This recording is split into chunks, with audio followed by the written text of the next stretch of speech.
Sudeep sir ಅನ್ನುವಂತ ಅಭಿಮಾನ ನಿಮ್ಗೂ ಇದೆ. ಯಾಕಂತಂದ್ರೆ ಅವರ ಆಟಿಟ್ಯೂಡ್ ಆಗಿರ್ಬೋದು, ಅವರ ಆರೋ ಆಗಿರ್ಬೋದು, ಅವರಿಂದ ತಿಳ್ಕೊಳ್ಳುವಂತ ಸಾಕಷ್ಟಿದೆ.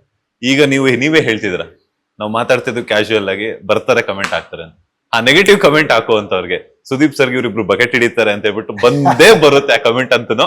ಏನ್ ಹೇಳ್ತೀರಾ ಆ ನೆಗೆಟಿವ್ ಕಮೆಂಟ್ ಹಾಕುವಂತ? ಅನ್ಕೊಳ್ಳಿ ಸರ್, ಅಟ್ಲೀಸ್ಟ್ ಬಕೆಟ್ ಇಟ್ಕೊಂಡಾದ್ರೂ ನಾವು ಅಂತವ್ರು ಹತ್ರ ಪಕ್ಕದಲ್ಲಿದ್ದೀವಿ. ಕಮೆಂಟ್ ಹಾಕೋರು ಎಲ್ಲಿದ್ದಾರೆ? ನೋಡಕ್ಕಾಗತ್ತಾ? ಮುಟ್ಟಕ್ಕಾಗತ್ತಾ? ಅಥವಾ ಅವ್ರು ಹೇಳೋ ಅಂತ ಭಾಷೆಗಳು ಕೇಳಕ್ಕಾಗತ್ತಾ? ಅವ್ರ ಹತ್ರ ನಾವು ಬಕೆಟ್ ಇಟ್ಕೊಂಡೆ ಒಂದಷ್ಟು ಒಳ್ಳೆ ಬುದ್ಧಿಗಳು ಕಲಿತಾ ಇದೀವಿ ಅನ್ಕೊಳ್ಳಿ. ಇವ್ರ ಜೀವನದಲ್ಲಿ ಏನ್ ಕಿತ್ತಿ ಗುಡ್ಡೆ ಹಾಕ್ಬಿಟ್ಟವ್ರೆ ಅಂದ್ಬಿಟ್ಟು ನಮ್ಮನ್ ಬಕೆಟ್ ಅಂದ್ಬಿಟ್ಟು ಅವ್ರಿಗೆ ಏನ್ ಸ್ಯಾಟಿಸ್ಫ್ಯಾಕ್ಷನ್ ಸಿಗತ್ತೆ ಅನ್ಕೊಳ್ಳಿ ಸರ್.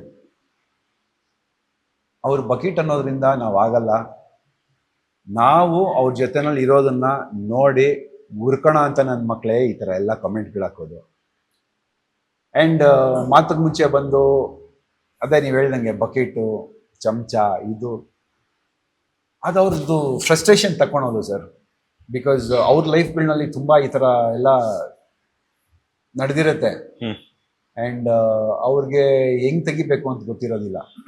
ಬಂದು ಇಲ್ಲಿ ನಮ್ಮ ಮೇಲೆ ಏನೋ ಬಕೆಟು, ಚಮಚ, ಸ್ವಲ್ಪ ಜನಕ್ಕೆ ಹಿಂಗೆ ನಮ್ಮನ್ನ ಮುಟ್ಟಿದ್ರೇನೆ ಒಂಥರ ಖಾರದ ಪುಡಿ ಹಾಕೊಂಡಂಗ ಹಾಕ್ತಾರೆ. ಇನ್ನೊಂದ್ ಸ್ವಲ್ಪ ಜನ ನೋಡಿದ್ರೇನೆ ಸಾಕು. ನಿಮಗೆ ಸುದೀಪ್ ಸರ್ ಅಕ್ಕಪಕ್ಕದಲ್ಲಿ ನಿಂತ್ಕೊಳೋದಕ್ಕಾಗ್ಲಿ, ಅವ್ರ ಮಾತು ಕೇಳೋದಕ್ಕಾಗ್ಲಿ, ಅವ್ರ ಜೊತೆ ಇರೋದಕ್ಕಾಗ್ಲಿ ಎಷ್ಟು ಜನಕ್ಕೆ ಸಿಗತ್ತೆ ಸರ್? ಹೌದು. ಸಿಗದೆ ಇರೋರು ಏನ್ ಮಾಡ್ತಾರೆ? ಈ ತರ ಫ್ರಸ್ಟ್ರೇಷನ್ ತೆಗಿತಾರೆ ಬಕೆಟು, ಚಮಚ ಅನ್ಕೊಂಡು. ಇನ್ನ ಅವ್ರನ್ನ ನೋಡಿ ಇಷ್ಟಪಡೋರು, ಅವ್ರ ಫ್ಯಾನ್ಸು ಖುಷಿ ಪಡ್ತಾರೆ. ನಮ್ಗಾಗ್ಲಿಲ್ಲ ಅಂತಂದ್ರು ಇವ್ರು ಇದಾರಲ್ಲ, ಅವ್ರ ಜೊತೆನಲ್ಲಿ ಇದಾರಲ್ಲ, ನಮಗ್ ಸಿಗ್ತಾರೆ, ನಮಗ್ ಮಾತಾಡಿಸ್ತಾರೆ, ಎಷ್ಟು ಖುಷಿ ಪಡ್ತಾರೆ, ಎಷ್ಟು ಹಂಚ್ಕೊಂತಾರೆ ಅಂದ್ರೆ, ಅಣ್ಣ ನೀವು ನಮ್ಮ ಬಗ್ಗೆ ಬಿಡಿ, ಹಿಂಗ್ ಕೈ ಇಟ್ಕೊಂಡು ಅಣ್ಣ ಸುದೀಪ್ ಅಣ್ಣ ಮುಟ್ಟಿರೋ ಕೈ ಅಣ್ಣ ಅಂತಂತಾರೆ. ಎಷ್ಟು ಖುಷಿ ಆಗತ್ತೆ ನಮ್ಗೆ.